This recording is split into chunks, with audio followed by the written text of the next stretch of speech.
All right, what's going on YouTube? How you guys doing? So this video is just going to be me sharing my thoughts on the new developer update. This is obviously a huge update, a lot of big changes, and I just want to share my thoughts and give you guys my feelings on it all. I've been trying to not really see what everyone else is saying because I want to really just develop my own thoughts and give my own opinions, like straight from, you know, my own feelings and not kind of like be influenced by others. So this is just going to be my raw thoughts on it. This is not my first time reading it. I did watch it on stream. I did go through it on stream and kind of like had my first initial reactions. So if you guys care about that, I mean, feel free to dig through my VODs.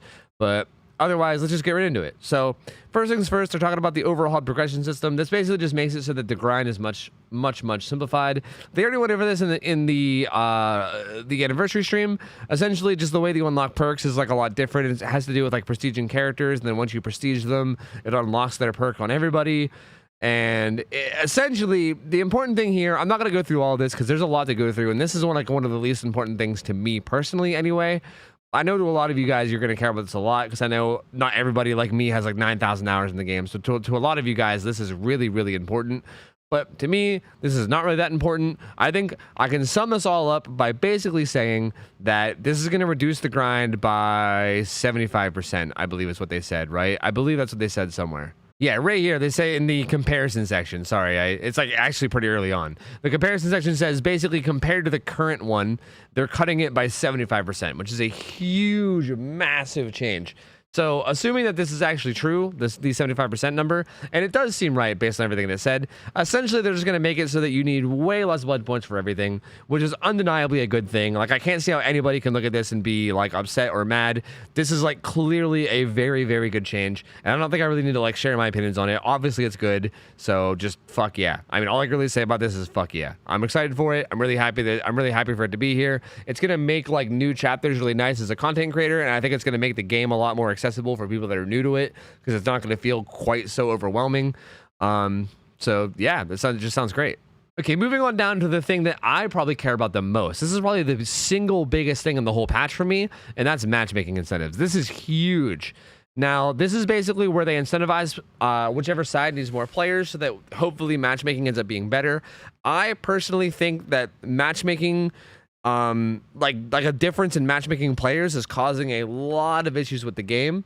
The fact that like sometimes one side will have a very long queue, like a 4 or 5+ minute queue, will make it so that the matchmaking kind of just gives up and matches you against whoever, and then you end up getting these very weird unbalanced games. Like, again, there's such a weird like change in matchmaking depending on what time of day you queue up. Like, if I queue up for a game at like 11 o'clock at night, I'll get like the easiest games ever. Whereas if I queue up at like, I don't know, like 9 in the morning or even like noon, you'll get much more difficult games because there's a much more even split, and it's a lot easier to find you players of your own level because of how even the split is.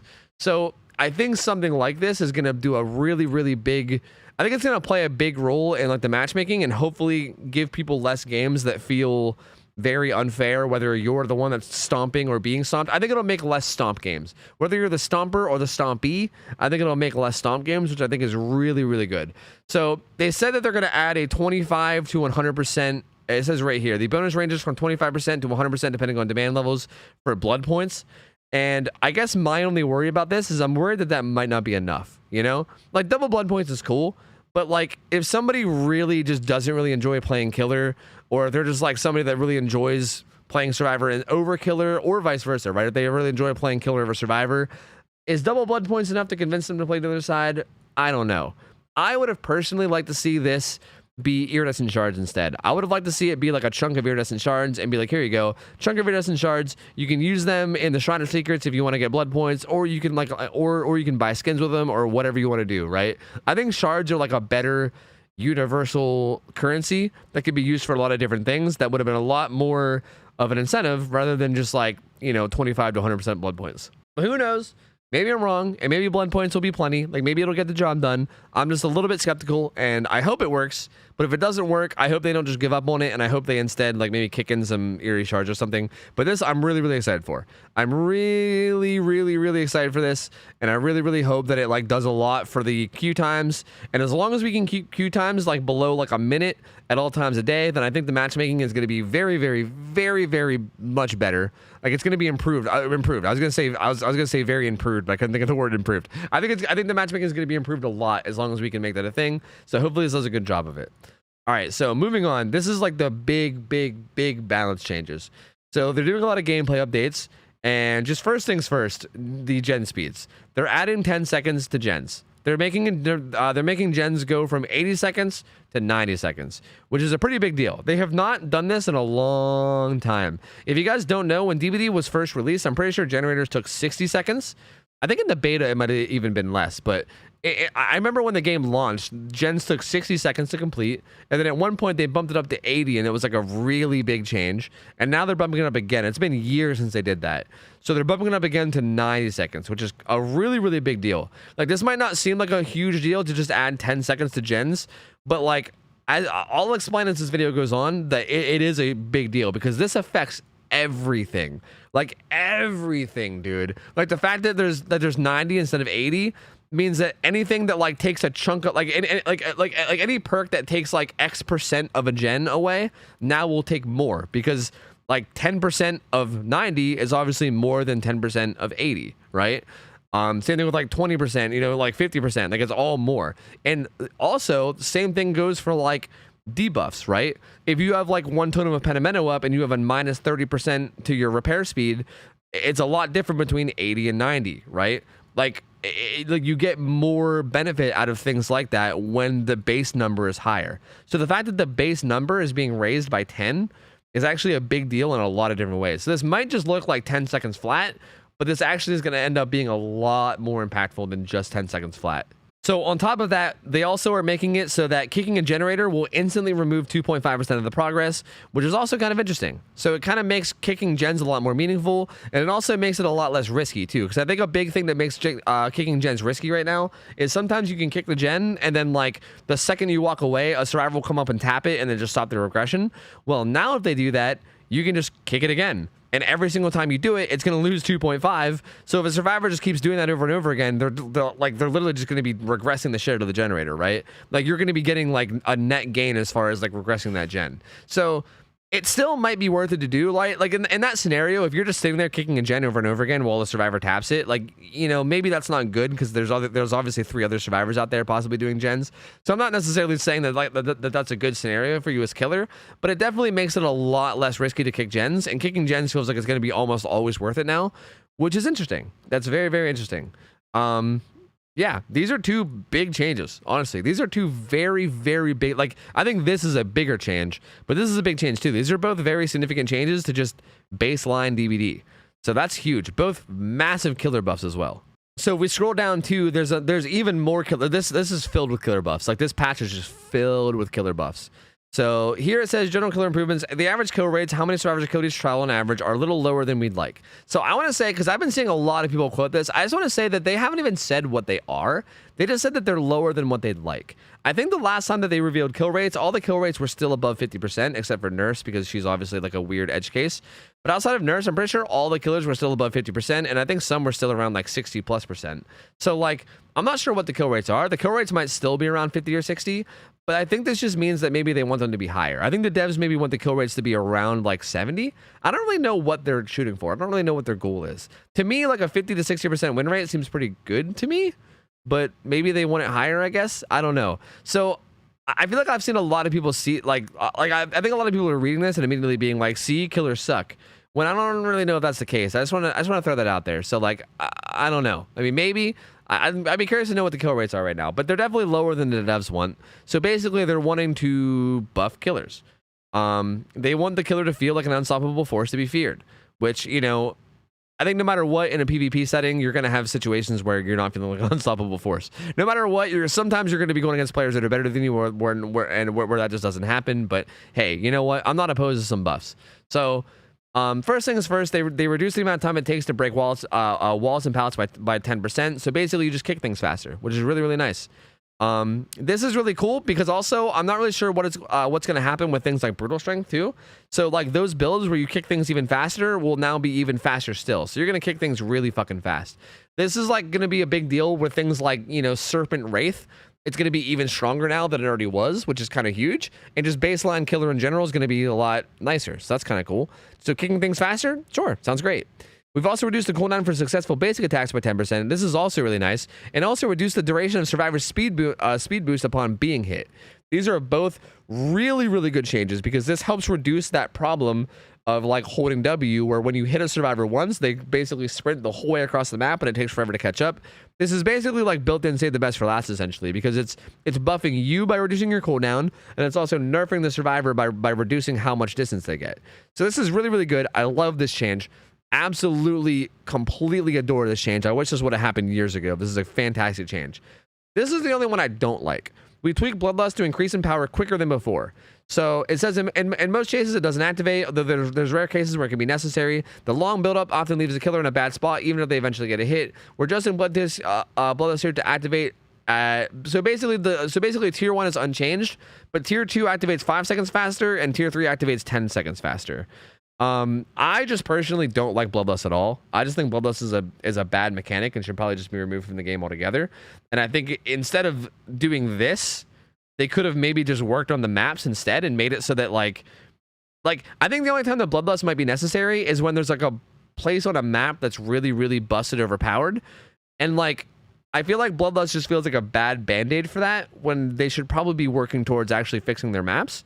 So the fact that they're like further investing in the band-aid like this just kind of makes me sad, I guess, because it makes me feel like that map changes probably aren't going to come, and they're just going to keep investing in Bloodlust and being like, there we go, it doesn't really matter if the maps are bad because we have Bloodlust, smile. And like, I don't know, like I hate that. I'm really not a fan of that at all. I mean, at the end of the day, this isn't really going to make that much of a difference, so I'm not like super pissed about it or anything. I'm more just, I guess, like disappointed that I feel like map changes aren't coming, and I don't know. I guess that's really all I can say about that. But outside of the Bloodlust change, I'm really happy with all the other changes.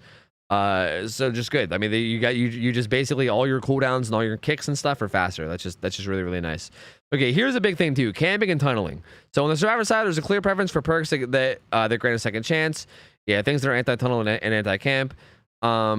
Basically, what it's saying is that there's going to be baseline borrowed time. So survivors that get unhooked baseline will get 5 seconds of endurance, and they'll also get 5 seconds of haste. A 7% haste. That's like the equivalent of pretty much every other haste perk, like Hope or Blood Pact. It's the same speed as that. So you get a decent chunk of speed for 5 seconds, and you also get endurance for 5 seconds. So you get like a kind of weaker version of, I mean, I guess it's not really a weaker version of borrowed time. It's a stronger version of borrowed time because it also comes with a haste effect, but it only lasts 5 seconds instead of like 12 seconds like borrowed time does. So it's a lot shorter of a duration, but it should still be enough to get you somewhere decently fast. Hopefully, like, I guess my main concern with the 5 seconds is that you can still get at a basement, right? That's kind of my one concern. I feel like there's going to be a lot of situations where you probably don't make it at a basement, and that kind of sucks. Like, this feels really good for anything other than basement, but basement, I feel like I feel like this could have been bumped up. Like, I like this. I just want to say that right off the bat. I like this. I like baseline borrowed time. I think that's fantastic. I think tunneling should be very, very heavily de-incentivized. I guess I just kind of wish it was more. I wish it was more than 5 seconds. I wish it was like 10 seconds, maybe. Like, if they just changed it to 10 seconds, really, what harm would that be? And also, they said that, it even says that both effects will be canceled prematurely if the unhooked survivor performs what we now call a conspicuous action. These are interactions other than being chased that would improve your chances of survival. So this is basically things that would this is essentially things that would turn off Decisive Strike before. They also will now shut off these buffs, which is weird because you only have 5 seconds worth of the buffs. So like, in what scenario are you ever going to do one of these within 5 seconds? I mean, maybe it's possible, but it seems pretty unlikely, right? So like, again, because it gets canceled by these actions, I don't see why they don't make it more than 5. Make it like 10 seconds or something, you know? It's not like you can abuse it in any way. If you try to abuse it in any way, then you know, it goes away. So like, I don't get it. Like, it feels like making it as low as 5 seconds is just kind of opening it up to be like still kind of abusable, right? Like, I feel like 5 seconds is not enough time for someone to get out of the basement, especially if the killer is like making it a point to like body block, dance the doors, and try to keep you in as much, or sorry, not the doors, the stairs. Like, if the killer's on the stairs and they're trying to like block you over and over again on the way out, it's pretty reasonable to hold somebody for 5 seconds and then just down them again. So like, I don't know. I just wish that number was higher. Like, I like what they're doing. I like this concept. The number feels low. Like, it feels like if you're gonna do it, like, actually fucking do it. Don't like half-ass it and give us 5 seconds. Give us like 10 seconds, you know? I don't know. It just seems kind of weird. But overall, I do like it though. I think it's kind of neat. I dig the whole baseline borrowed time thing. All right, and here's the meta perk changes. So this basically just says, hey, did you guys know that people run the same perks all the time? Wow, behavior. No, I had no idea. I had no idea that people run the same perks all the time. It's not like I've been playing this game all the time. It's not like anybody that plays this game ever realizes that they go against the same perks 24/7. Thanks, behavior. So they're basically changing a bunch of stuff. And we're going to go through and we're going to give a quick rundown of what they're changing, and I'm going to give my thoughts on it. So this is going to be the majority of the content of the video, I think. So just bear with me because there's a lot here. Okay, so I'm going to try to go through this relatively quick and not take too long. Barbecue and chili is just, they're just removing the extra blood points that you get from it. Now, I know a lot of people are going to probably like immediately see that and be like, what the fuck, and get pissed. But honestly, you should be happy. This is a really good change, and I'm glad that they're doing it because first off, the grind is becoming way easier, so you don't need the extra blood points, right? Like, these blood points aren't really needed anymore because the grind is way easier now, like way easier. And now also, you're not like required to run barbecue. Like, I feel like what makes barbecue so like bad right now is like it's offering you what is essentially double XP at all times, and how can anybody ever pass that up? I feel like most killer players that I know will run barbecue almost all the time, and it feels like you're almost like forced to do it, right? Like giving up barbecue basically just means giving up double blood points, and nobody wants to give that up. Like, everyone wants their double blood points, so like it's hard to ever take it off. So this basically frees us, right? We're free now. We don't have to run barbecue in every build. I mean, some people might still want to run barbecue for the aura reading or whatever, but like we don't have to, which is nice, right? Like you'll never be in a situation where you're like, well, obviously I'm running barbecue because I want the blood points. Like, you're only going to run it if you actually want the effect from it. So I think this change is amazing. I don't think it's going to matter because I think we're going to have enough blood points to work in the new system anyway. So I think it's just overall a really good change. Very happy with it. Ruin got nerfed. Ruin now only regresses gens by 100 instead of 200 at max. So all gens regress at normal speed instead of like an increased speed. Also, if a survivor dies, Hex Ruin automatically deactivates. So that's just it. 2 pretty big nerfs to it, which is totally okay with me because, again, gens already take longer, and also we have like the built-in gen kicking thing that's pretty strong too. So nerfing like the more top of the line regression perk seems like a pretty good idea, Ruin being one of them. Totally okay with this. I still think Ruin's going to be a pretty decent perk. I still think like regressing every gen on the map passively is still really strong, even if it's not like insanely fast. I still think just doing that at all is a very powerful effect, so I still think it's going to be a strong perk, just not quite as insanely strong as it is now. Pop Goes the Weasel got absolutely fucking gutted. This perk is basically going to be dog shit now. So what this perk is doing is basically making it so instead of removing 25% of the total gen progress, it's now 20% of the current gen progress. So if a gen only has like 20% progress, instead of removing the entire 20%, it'll take 5%, like 5% of the total one. Because it's 5%, it could be because it's 20% of the 20. Actually, wait, no, that would be 4%. What the fuck is math? NA math. It would take 4% of the total gen instead of the actual 20. Like, current Pop Goes the Weasel would just take the whole 20. This Pop Goes the Weasel would take 4%, which is not very much. I mean, I guess it would be 6.5 because you also have the built-in 2.5. But like, you get my point, right? Like, it wouldn't take that much. So basically, Pop Goes the Weasel is now stronger based on how far along the gen is. But if the gen is not that far, then it's not that good. You know, I mean, a 50% gen would lose what? Like, not that much progress, basically. I was going to do some math in my head, but then I realized it's a lot harder than I thought it was. Basically, Pop's now shit, is essentially what I'm saying. Pop is now a relatively shit perk. I don't think very many people are going to be running it. I mean, I could be wrong. Maybe it'll end up actually being kind of okay, but it seems pretty bad now. Corrupted Intervention got a very slight nerf where they basically just made it so that when you put someone into the dying state, it deactivates. That's essentially it. Like, if you put someone into the dying state before the 2 minutes is up, it'll unblock when someone goes into the dying state, which I think is actually a really good change, but I would honestly have loved to see it be counter buffed. Instead of just doing that, I would have loved to see them add that in, but then also make it so that like Corrupted Intervention lasts like 3 minutes instead of 2 minutes or something, right? Because why the fuck not? Like, I think that would make it guaranteed do its job, right? Buy you time until you're first down. So it's a good change, right? Like it's a good change, and I guess I like it, but I kind of almost wish they would have counter buffed it to compensate. But that's fine. Corrupted Invention's a really good perk. It's still gonna be a really good perk. I mean, if you get it down, then it doesn't really matter at that point whether gens are blocked, because that means you're already applying pressure, so it's totally fine. This is just a good change. This isn't really gonna affect much. I don't think people will even really notice this most of the time. Gonna be totally fine. Tinker is the next one. They just made it so that Tinker can't activate on gens more than once, which I don't really feel like this change was necessary. I don't really get it. Like right now in the current live patch, Tinker can activate on gens as many times as as it's possible. Like it basically triggers when it goes past 70, right? But if it goes past 70 and then you kick it with, like, I don't know, Pogwa's the Weasel, and it goes below 70 again, it'll just keep activating every time it goes above 70. Like that's how it is on current patch. But they're making it so now instead it basically only activates once per gen, and then even if you make it go down, it just, I don't know. I just don't like that. I don't like that at all. I think that kind of messes with like a lot of really like interesting and fun builds, and I don't really think Tinker was like overpowered in any way. Like I thought it was a pretty decent perk, don't get me wrong, but I don't think it was like overpowered and like in need of a nerf. This felt like something that maybe could have been more meta once you nerf everything else, but now I feel like it's just going to be probably not used at all, right? Or maybe like in only very niche cases. So kind of a shame. I feel like it's going to go from like a decently balanced, like solid perk to now just kind of probably dog shit. I don't know if I want to call it dog shit, but not too great. So bummer. Not a big fan. NOED is getting a change where basically when the NOED totem is active in the end game, it reveals itself to anybody within 4 meters, and that 4 meters slowly grows into 24 meters over 30 seconds. So within 30 seconds of NOED being active, like after 30 seconds of it being active, basically it'll be showing its aura to anybody within 24 meters of it. It just makes it easier to find it and cleanse it, which is fine. I'm a little bit salty about some of the wording that they have here because it kind of makes me sad. They say things like, we like the way NOED encourages survivors to preemptively cleanse totems, which makes me sad because I literally made I made a whole video about NOED and why I think the quote-unquote counterplay of having to cleanse every totem even if you don't know that NOED's in the game or not, and how stupid I think that is. I made a whole video about that concept. If you guys haven't watched that video, feel free to like search it. Maybe I'll like link it down below. I'll actually leave it linked down below. If you care to hear my thoughts more on why I don't like this and my thoughts on NOED in general, feel free to watch that video. I made it like a year ago or so, but the thoughts are still the exact same.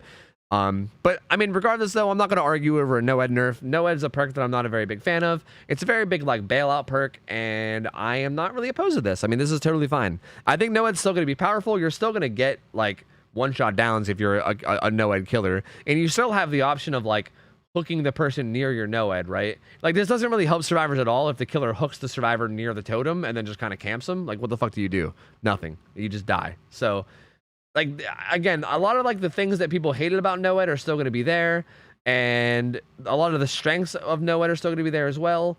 So it feels like not a whole lot is changing. It just kind of makes it a little bit easier to deal with. But I don't think it's a bad change. I just wish it was a better change. Like I feel like NOED right now on a scale of like how much I enjoy a perk's design, right now, NOED is like a 1 out of 10, and I feel like this makes it like a 1.2 out of 10. You know what I mean? Like, yeah, it's an improvement, but like barely. Like, I feel like I wish they would have bumped it up to like a 4 or 5 out of 10. Instead, they took it from a 1 to a 1.2.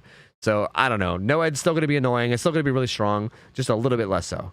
All right, Pain Resonance. This one just makes it like basically all they changed is they made it so that survivors don't scream anymore and let go of the gen whenever they're on it. So it still takes the gen that has the most progress and it regresses it by 15%, but it's like a silent static spark now instead of like an explosion that makes you scream. And this is a big deal because it makes it so that it's not tracking, right? It doesn't tell you where the survivors are.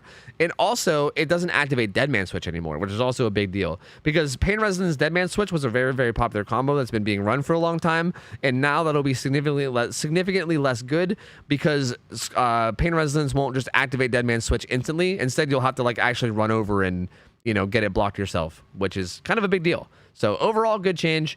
Still regresses by 50%. And I just want to say real quick that all of these perks that cause regression, when their numbers don't get changed, keep in mind that they actually kind of low-key got buffed. Like the numbers are kind of buffed because it still does 15%, but it's now 15% of a 90-second generator, right? As opposed to an 80-second generator. And And like 15% of 90 seconds is more than 15% of 80 seconds, right? I think it's only like a second and a half more or something, but still, it's still more. So you're still getting more overall value, right? Like everything like that adds up, right? Every little thing like that adds up. So like it actually kind of got like buffed in a weird way in terms of like regression because the numbers didn't get tweaked. It means that like 15% of 90 is actually more than 50% of 80. So it gets more overall like regression to the gen than it would have before. Well, I went way too far. Okay, so on to survivor perks. Dead Hard. This is the big one. This is the real big one. I mean, this is the one that I was waiting for. This is the one that almost everybody was waiting for, I think. This is the fucking doozy. And I'm not very happy with it.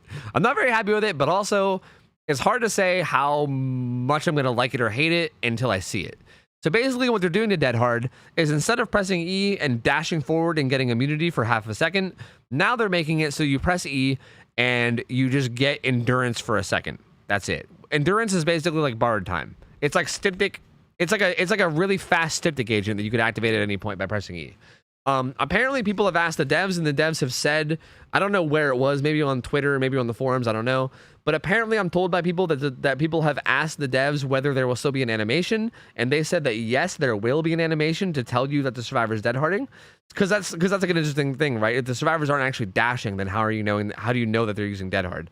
But apparently there is going to be some kind of an animation that tells you that they're dead harding.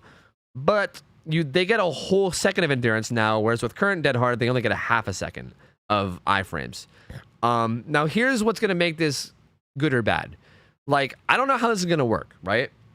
This could work one of two ways in my head, and it could either be like a ridiculously strong perk now, like strong, like pretty much just as strong as before, but maybe in a different way, or it can be a bit weaker but still annoying. I think either way it's still going to be annoying. I just want to say that right now. Either way, Dead Hard is still going to be really annoying, and I'm not really super happy with this change, although maybe it's better than what we have now, which again is fine. So here's how I see it happening. I think there's two different ways. One way is you press E and you do like a very quick animation just to show that you did it, but then you can still like vault windows or vault pallets or whatever while you have the endurance active, right? So if that's how it works, it's going to be crazy strong, because essentially you can just pop your dead hard right before you're about to make it to a window. If you're like, if you were like just barely going to make a window, but you were going to die like as you're vaulting, you can just pop dead hard and then vault the window with endurance, get hit mid vault, and then fucking fly away super quick with your speed boost, you know, because you just got hit, and then, you know, you basically just got an extra health state for free. You not only got an extra health state for free, but you also got a speed boost for free too. So kind of insane if it works that way, right? But maybe instead what'll happen, like, again, I don't know, but maybe like the animation will take the entire second. If the animation takes the entire 1 second, and if during that animation you can't vault anything, like for instance, if you try to dead hard on your way to a window, if you just can't even vault the window until the 1 second animation's done, and then your endurance is gone, then I guess maybe it's not so bad. Even then, it's still kind of a problem, because 1 second, if you're just running at full speed, 1 second is 4 meters, right? Like survivors go 4 meters a second. So 1 second, they can travel 4 meters. So even though they don't get a dash for distance anymore, technically speaking, they still get 4 meters of free distance. So it's almost kind of like, it's not going to be as good to dead hard for distance, because it's going to be a lot more about timing and stuff, but like, it's almost kind of still there in its own way. So like, I don't know. I think no matter what, it's going to be a problem. And I also think that no matter what, even if this ends up being like the perfect like dead hard in terms of like not being that frustrating to go against or whatever, it's still going to be problematic, because you're still going to have that scenario where every time you go to hit a survivor, you're going to have this dumb standoff where you're like, did you dead hard yet? Did you dead hard yet? Did you dead hard yet? Come on, man, I can't hit you till you dead hard. Especially if you know they have dead hard, right? Like if they've already used it earlier in the match. You got to just sit there and be like, are you going to use it? Are you going to use it? Are you going to use it?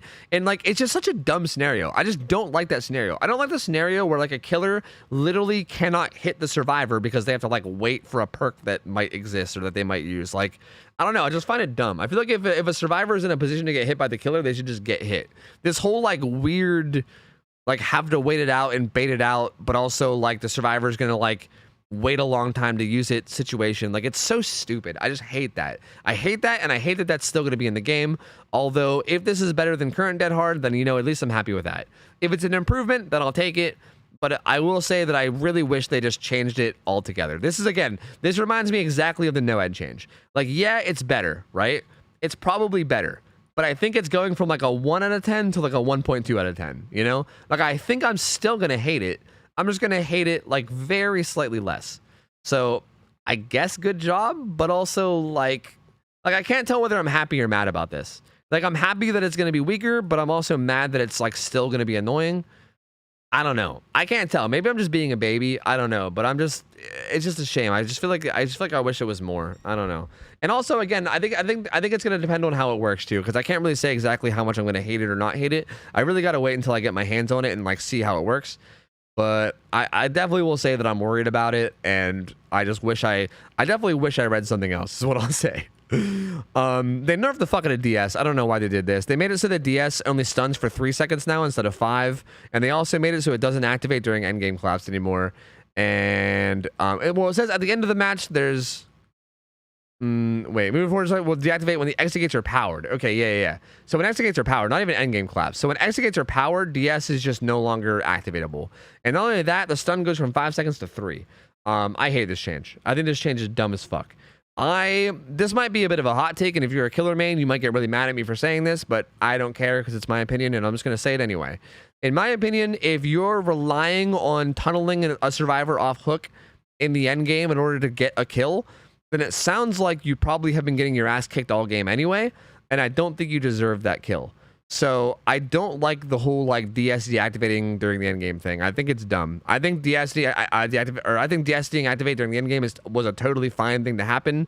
And again, I feel like if that's the situation you're in, where the only way you can get a kill is by squeezing out a fucking tunnel on an injured guy that just got unhooked, then sorry about your luck, man. I mean, you kind of had a rough game. Just take the 0K and call it a day. Like, you don't need that one kill. It's fine. Just take the 0K, you know? I don't think the survivor really deserves to die because of that. And the whole like 5 seconds to 3 seconds thing, like, why? Like, dude, like, if you tunnel somebody and get hit with a DS, like, hit them with the punishment, man. Like, don't take it from 5 seconds to 3 seconds. Take it from 5 seconds to like 10 seconds, man. Make it like a 10-second stun, dude. Make it so that your entire monitor shuts off, and then you gotta solve a jigsaw puzzle to fucking turn your monitor back. I don't fucking know. Like, make it way more. Why are you reducing the stun? That's so weird. I don't like it. This feels like it's just going to make tunneling better, which is like not good, because I feel like the entire like goal of this, right? Like, they literally say right up here that they want camping and tunneling to be like less good, but then they nerf the fuck out of Dead Hard, or not, or sorry, not Dead Hard, but they nerf the fuck out of DS. Like, I don't get it. It's very weird. It feels like they're doing the opposite. On top of the fact that they're nerfing the fuck out of Decisive Strike, they're also making gens take longer. So like, now punishing camping and tunneling is going to be harder because there's more like gen time that needs to be done. And also, DS doesn't stun you for as much. Like, yeah, there's Basekit borrowed time, but like almost everybody ran borrowed time anyway, so like, what's even different, you know? I don't know, man. I don't know. Not a fan of this at all. Not a fan of this DS change. Really don't like it. Really hate it. Don't think this needed to happen. If anything, I would have been cool with seeing this buffed, honestly. So it's a shame. Like, honestly, if it was up to me, I would make it so that DS activates on every unhook, and you can DS multiple times. That's what I would do. I'd make it so that you can literally DS multiple times a game. That way, the killer actually gets hard like countered if they're trying to like really just tunnel one guy out. You know, like they get actually like turbo fucked. You know. That's what I would do. But you know, I guess they ain't up to me. So whatever. Borrowed time got changed, and now, since borrowed time is basically Basekit, borrowed time now just extends the built-in borrowed time and adds 10 seconds to both. So now if you get unhooked without borrowed time, you have 5 seconds of endurance plus speed boost. If you get unhooked with borrowed time, you get 15 seconds of speed boost and endurance, which is more than current borrowed time, because current borrowed time gives you 12. So this makes it 13, or sorry, this gives you 3 seconds more than current, as well as a speed boost. And I'm pretty sure that's it. And yeah, same thing. It goes away if you're doing a conspicuous action, but I mean, same thing. It just takes the Basekit borrowed time and makes it stronger. Interesting. I don't know if we're ever going to see this, right? Like, the only situation it feels like this is going to be useful in is basement. Outside of basement, it feels like 5 seconds will probably be enough, right? Kind of weird that they didn't just make this do something else, and instead they just made it a stronger version. But I guess maybe that explains why Basekit's is only 5 seconds, because I guess maybe they wanted borrowed time to still have like a purpose, I guess. But I would rather just see like the Basekit one be stronger than Borrowed Time just reworked into something else entirely. But hey, you know, what the fuck do I know? What the fuck do I know, you know? Iron Will basically got changed so that it only reduces your grunts of pain by 75% instead of 100% now. So there's no such thing as making yourself completely silent anymore. At least not with Borrowed Time, or sorry, at least not with Iron Will. And also, it no longer works while you're exhausted. If you use an exhaustion perk, you'll be full volume until your exhaustion is gone. So pretty big nerf to Iron Will, honestly. I am personally of the opinion that Iron Will wasn't even that strong of a perk to begin with. I personally think Iron Will has been one of the most overrated perks in the game for years now, and I know that's probably a hot take too, and a lot of you guys probably disagree, but it's like seeing this get nerfed does nothing for me. I don't really care. I think it was already not a great perk. Now it's just an even worse perk. A lot of people are going to be upset about this. I personally don't give a fuck. I don't really felt like I was affected by Iron Will much to begin with, so like whatever. If anything, this kind of upsets me because I feel like now survivors are going to replace Iron Will in their builds with actual good perks, and I kind of liked when survivors ran Iron Will. Like when survivors ran Iron Will, I felt like they were wasting a perk slot, and now they're not going to do it anymore. So if anything, it kind of makes me sad as a killer player because I feel like games are going to be harder with them not running Iron Will. But I don't know. I don't think my opinion on Iron Will really matters. I probably have a very different opinion on that than everybody else. Self-care got nerfed. Self-care now heals you at 35% speed instead of 50. Weird. Also, it gives you no item efficiency boost. Weird. Don't know why the fuck they did that. So self-care heals you ridiculously slow now. A bit odd. I want to make a quick mention. I'm going to skip ahead. I will say, though, that even though self-care heals you a lot slower at 35%, if you were somebody that ran the combo of self-care Botany Knowledge received a buff up to 50% instead of 33%. And apparently, if you combine the two, self-care Botany, self-caring after this patch will actually be slightly better than self-caring current patch with self-care Botany. If you're just running self-care, it's way worse. If you're running self-care Botany, it's a little bit better. So the combo is better. The solo perk self-care is worse. I don't really like it though. I don't know. I mean, sure, I guess I'm not opposed to it. But like, I mean, if you get those Claudettes now that self-care in the corner, I guess that's going to be even more of a problem now, right? Because they're doing it even slower. I don't know. I don't love it, but I guess I don't hate it either. Like, I guess if they buffed Botany as much as they did and they didn't nerf self-care, then self-care Botany might end up being like a crazy strong build. So maybe they had to do it for the sake of buffing Botany or something. I don't know. Like, I guess, again, I don't really feel strongly one way or the other about this. I guess I'm a little bit confused about it, but I don't really hate it or love it. I'm just kind of indifferent about it. As somebody that actually loves self-care, though, I'm probably never going to run it ever again after this. Unless it's, I mean, maybe like self-care Botany, but even then, probably not. And here's another perk that's getting gutted. Spine Chill is getting completely fucking just disemboweled. They're making it so that Spine Chill only activates if the killer has a clear line of sight on you. Which, like, what? If they have a clear line of sight on you, that means that you should have a line of sight on them. So, like, what? So basically, the anti-stealth part of Spine Chill is just dead. Like, if you're using Spine Chill as a way to try to counter, like, stealth play, it's just not there anymore. But also, they're removing the vault speed bonus, too. So, like, what the fuck do you use this for now? Like, people either use this perk for trying to help counter stealth killers or for vaulting faster. And now you can't do either. So, like, what the fuck? What's the point? I'm not even gonna stay on this very much longer. There's like a couple other like minor changes, but like honestly, this perk is just dog shit now. I don't see why anyone would ever run this now. It's fucking horrible. Like, they literally turned this from like one of the best perks in the game to like Monstrous Shrine tier. Like, this is awful. I don't see anyone running this ever after the patch. Like, I just don't get like what situation this would ever be useful in. Like, maybe if you're getting stalked by a Ghostface or like a Myers or something, but even then, just open your eyes, like look around you. It's not hard to have basic awareness, man. Like, it's only going to work if they already have line of sight of you anyway, you know? Weird. All right, here's non-meta perk changes. Overcharge is getting a humongous buff, and along with its current effect, it's also going to add an additional, or sorry, it's going to make it so that the regression from a kick gen is going to grow from 100 to 400% over the course of 30 seconds. So basically, if you kick a gen and a survivor doesn't tap it within 30 seconds, it is going to be regressing at 400% speed, and it's going to go up. It's going to like slowly increase the whole time, right? So after like 10 seconds, it'll be like, I don't know, like 200% ish speed. I think a little bit more actually.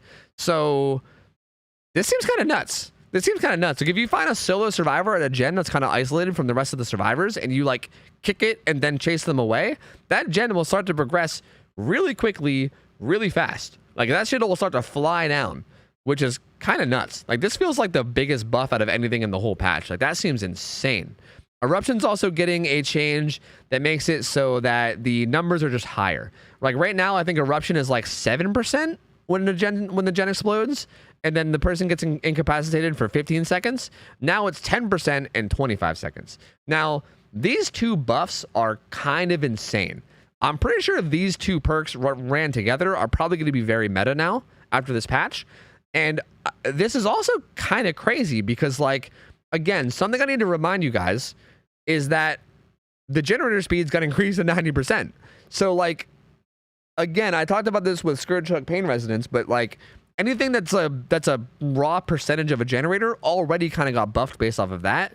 So Eruption kind of got like a double buff here, you know? Like, not only did 7% of the gen become more time, but it also got bumped up to 10% and then also more time. So, like, it's almost like the equivalent of like 11% or 11.5% for old gens, which is, you know, a decent bit, especially when you consider that, like, Thanataphobia also got buffed to be 22% maximum. Like, there's a lot of things like that, and I'm going to keep coming back to it, and it's kind of crazy. Like, there's a lot of big buffs in terms of, like, gen slowdown, and it's a little bit weird. Like, I find it confusing in a weird way.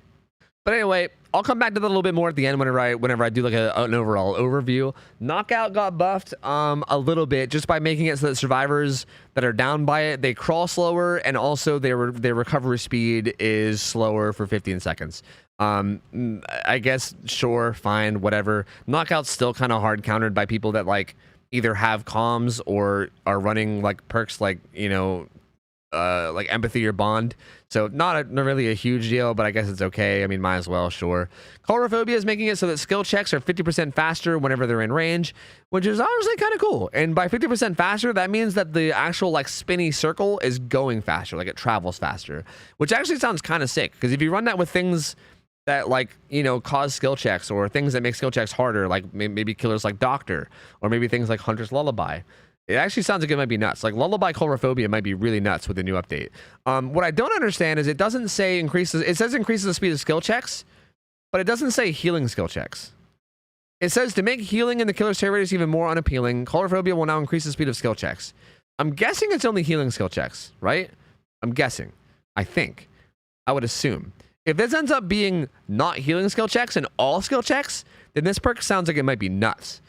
If it's just healing skill checks, then I think it's just kind of like, it's okay. You know, it's still probably okay, but probably nothing too crazy. Either way, it's a neat change, and I'm excited that Coulrophobia is at least a little bit less dog shit. Dark Devotion just getting a change that no longer is based on basic attacks, and you can do it with your power too. Pretty simple, good change. I don't see why it wasn't already like that, so just solid change. Jolt is having its cooldown removed. Also a good change. Jolt's a good perk, and I think if survivors are going down left and right, that's on them. So I don't think that, like, I don't think it's, like, unfair for them to be punished if they're just going down 24/7. Like, don't go down 24/7 if you don't want Jolt to activate multiple times. So this Jolt change is also great. Love it. Lethal Pursuer is getting buffed by making it so that all other aura reading effects are increased by 2 seconds after the initial use. So basically, it'll give you the initial aura reading, and then after that, every other aura reading will get buffed, which is kind of cool. Although I will say that I think this is probably going to be mostly useful for add-ons rather than actual perks. I think most perks that reveal auras already reveal them for a long enough amount of time. Like, I'm All Ears is like 6 seconds already, which is already a crazy long amount of time. Like, Floods of Rage is 7 seconds. That's already a crazy long amount of time. Most perks that reveal auras already do it for a pretty long time, so I don't think this is even going to be that good with other perks. I think add-ons is where this is going to be a big deal. Things like Compound 21 on Blight. Things like Glowing Concoction on Huntress. Things like that. Things like Ghostface's Iridescent add-on, you know? Things like that I think are where this is going to really shine. So I like it. I think Lethal Pursuer was already a really cool perk, and I liked it a lot. So the fact that it now is useful throughout the match instead of just being a dead perk after the first 7 seconds is something that I think is really, really cool. And I like that change a lot. I think it's a fantastic change. Get the Pain is getting a numbers buff. The action speed penalty whenever the person gets healed is going up to 16% instead of like the 9% that it was. So just more gen slowdown, right? I mean, again, story of these patch notes, a lot more gen slowdown on these random ass perks that, like, kind of had it. We'll come back to this later whenever we go to the whenever we reach the end of the video. The end of the video. Thanataphobia also gets a buff. 5.5 instead of 5. So now when you get all 4 stacks, it's 22% slower of everything instead of 20. And again, keep in mind that this already kind of received a buff as is when it comes to gens, because 20% of an 80-second generator is less than 20% of a 90-second generator. So not only did it get a built-in buff by the gens taking longer, but it also gets a numbers buff too. So it's kind of like a double buff. So it looks like, based on some numbers that I punched in, my math might be a little bit wrong, but it looks like current Thanataphobia to a generator added 16 seconds, so it took it from 80 to 96. 80 seconds to complete rather than 96 seconds is what I'm trying to say. So it took it from 80 seconds to 96 seconds to complete a gen solo. It seems like now with 4 stacks of Thanataphobia, it'll add 19.8 seconds, which is basically 20 seconds. So it, like, even stronger, right? Like, it adds 20 instead of 16 on top of gens already being 90 seconds baseline. So instead of going from 80 to 96, it goes from 90 to 110, which is insane. That's fucking nuts. That's absolutely nuts. So pretty big buff to Thanataphobia, honestly, as well as a lot of other regression. Monstrous Shrine, this is one of the perks that I really hate the rework of, and I think it's close to being good. I just really don't like it, and I might have to rant about this one a little bit, so I'm sorry if I stay on this one a minute. This one basically makes it now so that it's a Scourge hook now. Monstrous Shrine is now a Scourge hook, and it makes it so that the basement hooks are now Scourge hooks, and on top of that, anybody that's on a Scourge hook and you're more than 24 meters away from will die 20% faster. Now, the reason why I hate this, I would have loved this if it didn't convert the basement hooks into Scourge hooks. Like, if this line was removed, then I would love it. Because I think the idea of making people die faster when the killer isn't anywhere near them is really good, right? That's a very good, like, way to reward a killer for not camping, you know? Like, touche, good job. But however, the problem with this is that basement is very easily abusable to basically be camped from more than 24 meters away. There are multiple killers in the game. You can maybe make an argument that any killer in the game can do this, especially if you run Make Your Choice.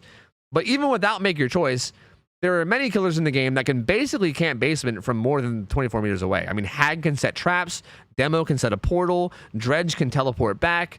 Bubba can just stay close enough that he can get back to the top of the stairs with a chainsaw before he can get out of it. Same thing with Billy. Blight can rush back with his speed. Any killer with mobility can get back there with his speed. Nurse can blink back in and get hits. Like, there's so many killers that can basically be more than 24 meters away and get the bonuses of this while still essentially camping the hook and still basically forcing you to do like 1-for-1s to get the save. So, like, that makes me really hate this. If it wasn't for that, I would love that. I just think basement makes this less of a good thing, I guess.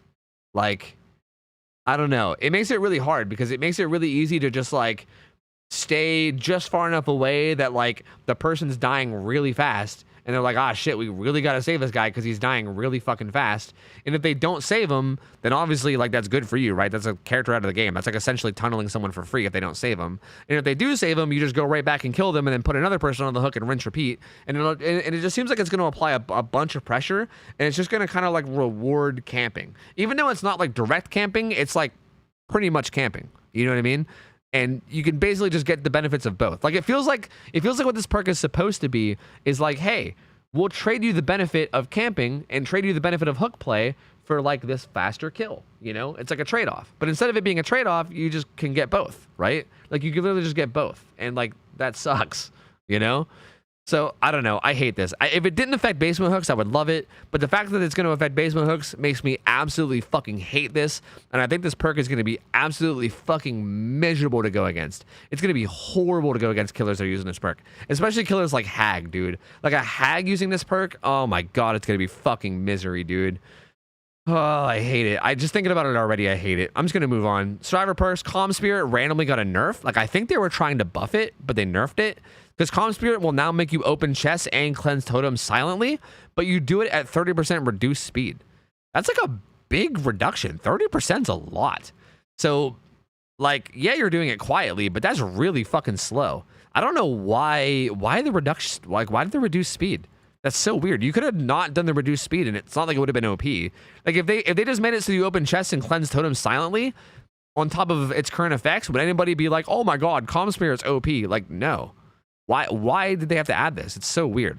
So anyway, Calm Spirit got a nerf. I don't know why. Good fucking question. I don't know. Sabo got a buff in an interesting way. It makes it so that you can tell the difference between Scourge hooks and regular hooks now, which is actually really cool because people will definitely try to prioritize hooking on Scourge hooks, which means you can make more efficient Sabo plays. Really like that buff. I think it's a really, really good change to Sabo. 10 out of 10. Really like it. Good job behavior. Botany knowledge, we already looked at that. It got a numbers increase. That's fine. Totally cool. Off the record is now fucking cracked. It's basically self-borrowed time for 80 seconds. When you get unhooked, you just have endurance for 80 seconds. And it doesn't go away unless you do a conspicuous action. So it's basically like 80 seconds of borrowed time that doesn't go away unless you do something to like deactivate DS. Now this is sweet. And honestly, like this should have just been like, again, maybe I'm extremist in my views, but I don't care. In my opinion, I think this should have just been baseline. Like 80 seconds, and then it goes away if you do a conspicuous action. But then I would have also tagged on a line of text that said, you have no collision with the killer. That way you can't like be a piece of shit and like abuse it by like body blocking, right? Just make it so that you basically like don't interact with the killer and you can kind of just get away and go like do things again. And then I would also buff Decisive Strike to make it so that you can so that it works on both unhooks. And then I would also buff killer and like and other ways to compensate. That's what I would do. That's what I would do if it was up to me. But it's not up to me. So instead they attach it to a perk. So off the record is now 80-second borrowed time. It's self-borrowed time. It's 80-second self-borrowed time. It's probably going to be the new perk that you see very, very often, to be honest with you. So have fun. Lucky Break is now rechargeable. Before, Lucky Break would run out, and then once it ran out, it was just a dead perk. But now you can get charges of Lucky Break back by healing other survivors. Each second you spend healing people increases your duration by 1 second. So Lucky Break is rechargeable, which is, I guess, kind of cool. Lucky Break is kind of a pain in the ass perk to go against because it hides your scratch marks and red stain. Or sorry, not red stain. It hides your scratch marks and blood, and it makes you a pain in the ass to track. So even though it's kind of a pain in the ass to go against, the fact that it's like reusable and better now makes me feel like, hey, you know, I'm down to see new perks in the meta. Why not? Sure, sign me up. Some people might hate this. I personally don't mind it. I think it's fine. Pharmacy now only gives you a med kit if you're injured. If you're not injured, it doesn't. So not really that big of a deal, but sure. But they did call out Meg, which I think is cool. Like they said, good luck stealing my med kit now, Meg. And I think any shots fired that the devs do against Meg is an A+ by me. So even though I don't really care about the rework, I'm just gonna say that I do love it because they were shitting on Meg. So good job, devs. Good job. You're doing great. Soul Survivor got a weird buff that I don't really understand the point of. You do gens faster by 75% now, and your execute and hatchet wait, actually, this one makes sense. The generator repair speed I don't really get. You do gens 75% faster, but who the fuck is going to do gens when you're alone? You know what I mean? I guess maybe if you're going for that one achievement. But opening exit gates 50% faster is kind of a big deal. That's going to make it so it's like a lot easier to win those like 1v1 exit gate scenarios. As a matter of fact, I wouldn't even say easier. I would say like in a lot of situations, you just flat out win now. I mean, maybe if the gates are really bad, you don't. But it's going to make it so that those final 1v1s after hatch is kicked is going to be a lot more doable if you have Soul Survivor. So honestly, not too bad of a perk, I guess. It kind of has a place. It's just not a very good place, but it has a place. Distortion is also going to be able to regen stacks. So, you know, kind of like Lucky Break, instead of it just like kind of using its value and then being gone forever, now you can regain tokens by spending 30 seconds within the killer's tear radius, which is honestly not that hard. Like, think about Stakeout. Think about how often you get stacks of Stakeout. Stakeout, you get stacks of from being in the tear radius of the killer. Distortion, I feel like you'll probably get stacks decently. I think a player running a Distortion will probably be able to avoid aura reading very often. I think Distortion might actually end up being a really, really strong perk, which is interesting. So that's interesting. Lightweight is getting a big buff, and basically it makes it so that your scratch marks are spread out more, and they're more like spread out and less like of a tight line. It's basically the opposite of Predator. And I think they put these numbers backwards, but they basically fade 5 seconds sooner. So your scratch marks are going to fade really fast. So instead of being 3 seconds max before, it's 5 seconds now. So your scratch marks are going to fade really fast. That's a bit alarming too. Like, that might end up being really strong. There's a lot of like stealth perks that are looking like they're getting major buffs, which is a little bit concerning. And again, I'll get back to that at the end of the video when I give my overall thoughts. But honestly, big buff to lightweight could end up being really good. Deja Vu will now give you a 5% gen repair speed bonus to the gens that you actually see the auras of, which is pretty cool. I like it. That kind of makes it a lot more useful, so I like it. It's not like enough to make it like OP. It's just enough to make it a little bit more useful. No One Left Behind now also gives a 7%, a permanent 7% movement speed bonus to somebody that you unhook in the end game, which is pretty sweet. Because that mixed with all the other movement speed, the other movement speed panel or movement speed bonuses that you get from things like, you know, like the baseline borrowed time and stuff, means you could probably go pretty fucking fast. On top of that, Hope is now also permanent too. When Hope activates, it's not on a timer anymore. It just lasts forever. So if you have like Hope and the person unhooking you has No One Left Behind, and then also like you have like the built-in 7% from, you know, the baseline borrowed time, you'll get like 21% move speed, which is fucking crazy. So that's kind of cool. Dark Sense is now going to be like an interesting perk to kind of help you against stealth killers. Basically, the way it works entirely has changed.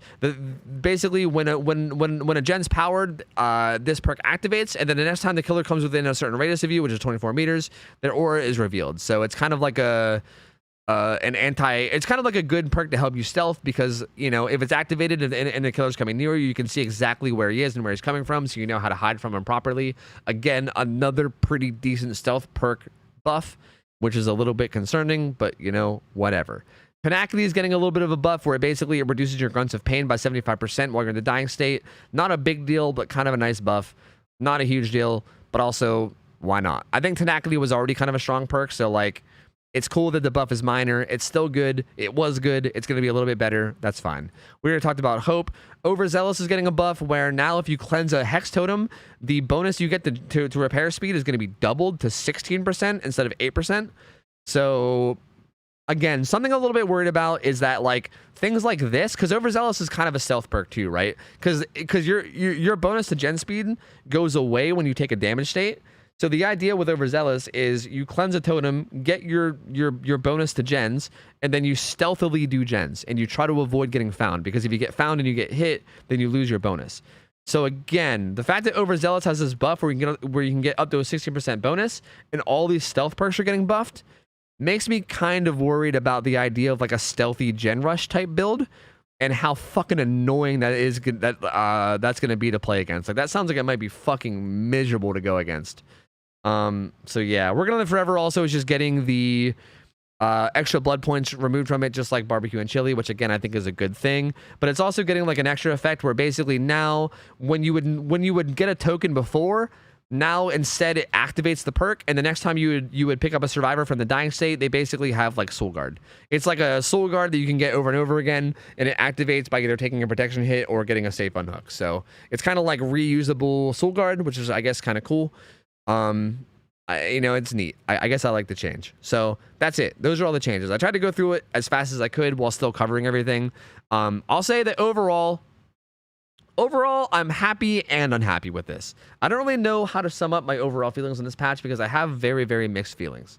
Like, on one hand, I'm really happy that the meta is being shaken up. I'm happy that we're going to see some, like, different perks, right? Like, we're going to be seeing, like, Off the Record probably being, like, a common perk. Like, Overcharge is probably going to be, like, a super common perk now. Like, it's cool that we're going to be seeing some, like, mix-up of the metas. But at the same time, I'm a little bit worried about exactly how it's being implemented. Just to give a couple of my concerns. And again, these concerns aren't concrete. I don't want you guys to, like, get your pitchforks and start fucking rioting and everything, because I don't know how, like, this might end up being great. This whole patch might end up being fucking amazing, and I might love everything about it once I actually start playing it. But I'm just saying, from like a numbers and like from a reading it all on paper point of view, without actually being able to try it out myself, there's definitely a couple things that jump out at me as a bit alarming, that I think I want to cover. And so the idea of that they say is that they want to change up the meta, right? They want to change up the meta. They want to change up like play styles and how people play, and they want to change up the game, right? Like, mix it up a little bit, you know? And they even mentioned a couple things that they want to mix up, like camping and tunneling. They want like camping and tunneling to be less effective, it seems like, right? It also seems like they want killers to not run slowdown perks as much, right? I think they say that like right here somewhere. Yeah. Like, you know, when looking at most killer perks, there's a very clear trend. Slowdown perks. blah blah blah. And yeah, so like I think they say it right. Yeah, slowdown perks should be an option, but not the only option to stay competitive. Like it sounds like they want the meta to not be running a bunch of slowdown perks on killer. It also sounds like they don't really want camping and tunneling to be like the main thing. But also I don't really feel like they did a good job of either one of those. You know what I mean? Like, yeah, they changed some things, but like I don't think it was enough. Like, okay, so hear out my reasoning, okay? You guys might be like, oh my god, Tofu, they gave survivors Basekit borrowed time. What more do you want? But really, the Basekit borrowed time is like a significantly weaker version of borrowed time. And also, I feel like even in the current game right now, like the current live game, you might as well have Basekit borrowed time, right? Like, as a killer main, like, you know, come on, you can vouch for me here as a killer main. Everyone fucking has borrowed time, don't they? When someone gets unhooked, you can basically just bank on the fact that they're gonna have borrowed time. So, like, to me, whether borrowed time, like, whether there's like a weaker borrowed time Basekit or not, like, don't get me wrong, that like frees up a perk slot for Survivor, right? Like, as far as I'm aware, or as far as I'm concerned, all that really does is it frees up a perk slot for Survivor. It doesn't really change, like, how effective camping and tunneling is, in my opinion. Because again, it already was in pretty much every single match because survivors ran borrowed time a lot. Borrowed time was already all over every single match. So it's not like this is going to significantly change the way that camping and tunneling is and how effective or not effective it is, right? It's just going to make it so that survivors now have a perk slot that they can maybe use on something other than borrowed time to help them survive a little bit better, right? That's literally all that it does. Where, like, you know, the funny irony to that is that they're butchering a lot of good survivor perks.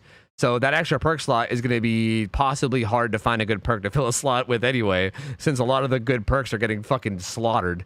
I mean, don't get me wrong. I'm sure there's still probably good perks that they can run, but like, you get my point, right? It's kind of like a funny irony where they're like, hey, let's free up a perk slot, but also let's also nerf all the good perks so that the freed up perk slot doesn't really do much anyway. So I don't know. I guess one of my concerns is that it feels like camping and tunneling isn't really being addressed that much, right? As a matter of fact, they nerfed Decisive Strike. So, like, even though they added, like, a weaker version of Basekit borrowed time, they also nerfed Decisive Strike. And again, I feel like borrowed time was already in every single match anyway, or it might as well have been in every single match anyway.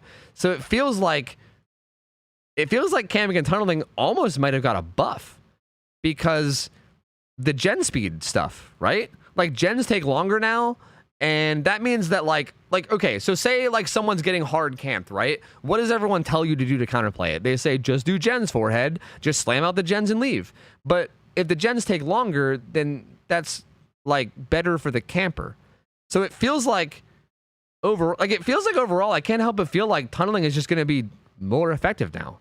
Like, I feel like it's going to be easier to get the first guy out at a high number of gens and then snowball that into a win. Like, that feels like a more easy to do strategy than even before. And I think it was already the best strategy. So like, I what? I just don't like it. Like, I don't feel like I'm seeing enough anti-camp, anti-tunnel in here to make up for the fact that like there's going to be this extra gen speed that's going to make camping and tunneling a lot more like reasonable to do. So yeah, I don't know. I think that's going to end up being a bit of a problem.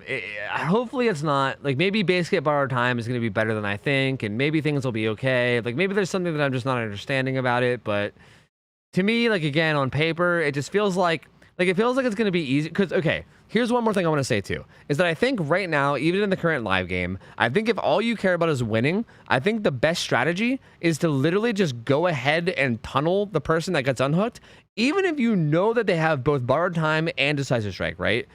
I think it's still worth it to like hit them and put them into deep wounds, and then also chase them down them, and even if they have DS, just eat the DS and then continue to tunnel them. Like, getting that one person out of the game as fast as you can seems like it is always the best play, no matter what. Even if you have to, like, even if you have to go through Decisive Strike and borrowed time to do it, right? And now again, that's just easier to do now. Because, like, I feel like less people are going to run borrowed time because, you know, there's basically borrowed time. You don't need it anymore. I mean, maybe more people will run off the record. I don't know. But, like, Decisive Strike, right? Like, if you get to the point where you're getting Decisive Strike, like, that stun is now reduced by a lot, which is a big deal, dude. Like, that's actually a really big deal. Like, getting that crazy less amount of distance on a killer after DSing them is a very, very big deal. Especially if you're playing a killer like Nurse or something. Like, that's huge, getting less distance. So, the nerf to DS, too, like, I don't know, man. It feels like it's going to be Like, if you're the kind of person where you're like, yeah, I'm just going to tunnel somebody out regardless of whether they have DS or not, like, that's going to be so much stronger now. And it already was strong. And now it's going to be even stronger. Because longer gens, weaker DS. I don't know, man. It's a shame. I guess the only other major thing that I'm concerned about is, again, stealth gameplay on Survivor. I mentioned it a couple times. There's a lot of stealth perks being buffed. I would say that as a killer player, stealth gameplay is like the equivalent of like hard tunneling to me.